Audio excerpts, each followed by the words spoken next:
এখনো বেতন হয়নি। বেতন হলে আমি ভাড়াটা দিয়ে আসবো, আপনাকে আসতে হবে না। আরে না না, আমি তো ভাড়া লেগে আহি নাই কা। তাহলে? আমি আইছি আসলে একটা ব্যাপার লিয়া কিন্তু যে কই। আচ্ছা থাক, আরেকদিন কোন জায়গা। ভাইয়া, আপনার কি কোনো সমস্যা? আসলে আমি দুঃখিত বোন, আমি সরি। তুমি আসলে আমার ছোট বোনের মতোই। আমি তোমাগুলোকে খামখা খামখা আজে বাজে ব্যবহার করছি। আমি আসলে একটা আসলে আপনি একটা কঠিন বিপদে পড়েছেন এবং আমাদের কাছ থেকে বুদ্ধি নেওয়ার জন্য এখানে এসেছেন, ঠিক? হ্যাঁ, আমরাও ভেরি সরি, আমরা আপনার জন্য কিছু করতে পারবো না। দেখি শোনো না ভাইয়া, আপনি বলেন আপনাকে আমরা কিভাবে হেল্প করতে পারি? না আসলে হয়েছে কি, ওই আমার বাড়িতে একটা ঠকবাজ ঢুকছে। ও আমারে চিটিং করবার চাইতেছে। মানে ও নিত্যে নিত্যে আমারে ভয় দেখাইতেছে, কয় যে ওর মায়ারে বিয়া করুন লাগবো, নাইলে বলে আমার গোপন কথা সব ফাঁস করে দেবো। কি এমন গোপন তথ্য আছে যেটা ফাঁস হয়ে গেলে আপনার খুব ক্ষতি হবে? আচ্ছা, আপনি খুনটুন করেননি তো না? এই কি কি কইতেছ, খুন টুন? আরে না না, ওইসব কিছু না। আমি আসলে ছোটবেলায় ওনার বাড়িতে গরু চালাতেন। এই কথা তোমরা কেমন জানলা?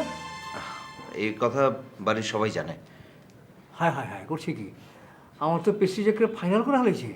হ্যাঁ, ওই বুড়ারে তো আমি ছাড়ব না, আর আমি পুলিশে দেবো।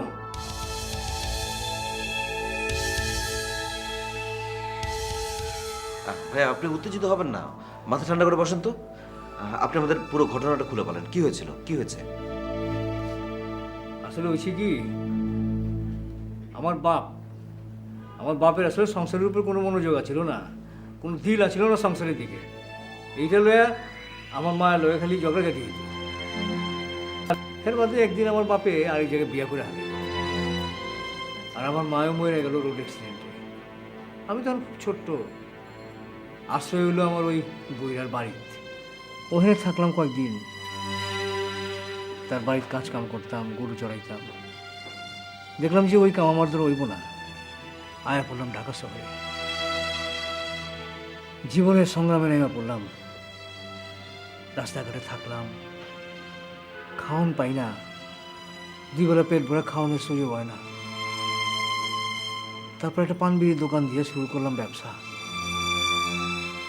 তারপর আস্তে আস্তে ব্যবসা করতে করতে আজকে আমার বাড়ি গাড়ি সব কিছু হয়েছে।